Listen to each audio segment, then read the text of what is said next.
Togo élection présidentielle du 22 février 2020. Un scrutin de tous les scandales et 10 milliards de francs CFA pour vendre le choix du peuple. Le scrutin présidentiel du 22 février 2020 continue de charrier ses révélations. Outre les questions pertinentes du feu président d'honneur du Comité d'action pour le renouveau et ancien Premier ministre Maître Yahovi Agbo-Ibor, qui dans un communiqué signé le 28 février 2020, dans lequel il faisait écho du questionnement du peuple togolais, notamment comment se conformer au code électoral en rendant publics les résultats d'un scrutin qui exige de rassembler pour compilation, vérification et certification des résultats, des procès-verbaux provenant de 9389 bureaux de vote, en une seule journée alors que la loi prévoit 6 jours. Impossible car la géographie de tous les bureaux de vote sur le territoire national ne le permet pas en raison des distances et de l'état de nos routes. Il faut sauver le soldat fort cramé dans les urnes par la force de l'Esprit Saint insufflé par le prélat charismatique l'archevêque Monseigneur Philippe Fanoko Podzro. Un coup de force électorale fut décidé bousculant l'agenda officiel de la CENI prévu pour le 25 février 2020, le domicile du réel vainqueur bouclé par les forces de défense et de sécurité pour 70 jours ponctués de menaces récurrentes de mort.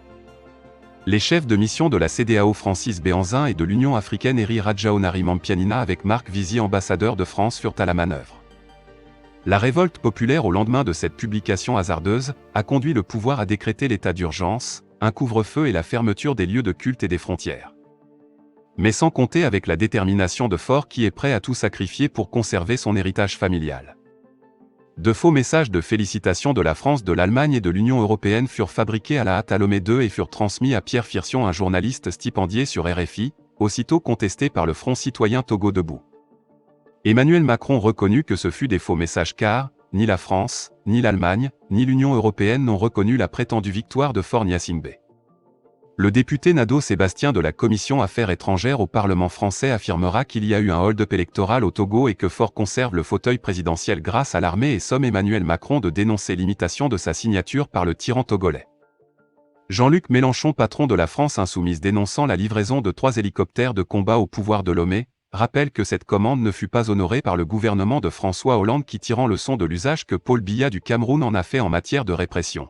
Et il ajoute que ce n'est convenable de renforcer l'arsenal répressif du régime togolais qui s'est illustré depuis des lustres dans la violation massive des droits de l'homme avant de conclure qu'aux dernières élections présidentielles, celui qui est classé officiellement second a de solides arguments pour contester la réélection de Faure Gnassingbé.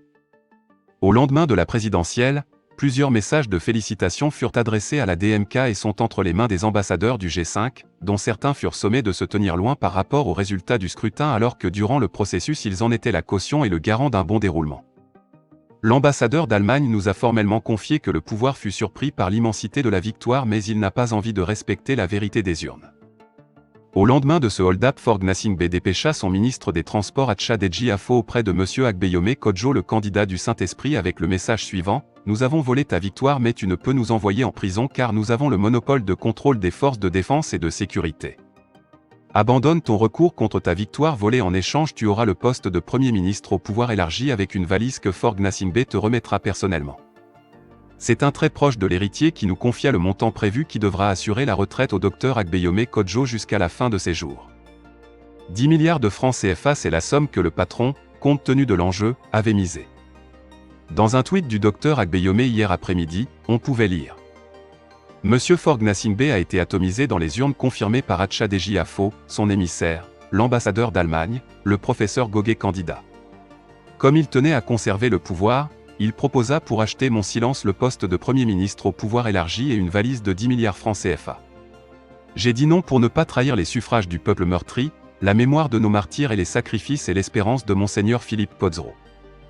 Selon M. Agbeyome Kodjo, joint au téléphone par notre rédaction, Maître Akakpo Martial, parlant au nom du général Yark Daman, ramena la même proposition de subornation contre l'abandon des poursuites judiciaires et la jouissance de l'offre de Faure Gnassingbé.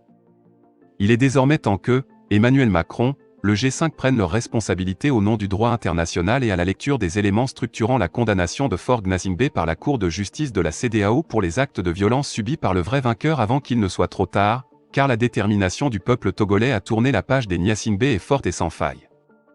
Dans un pays démocratique, la justice devrait se saisir doublement de ce dossier électoral, car d'une part tous les présidents des commissions électorales locales indépendantes, CELI, sont des magistrats et se doivent de respecter le serment qu'ils ont prêté, et marquer leur probité par rapport au peuple togolais, et d'autre par l'ensemble des révélations troublantes qui ont jalonné ce scrutin méritent que les usagers des lois de la République édictées au nom du peuple togolais soient dignes de ce peuple.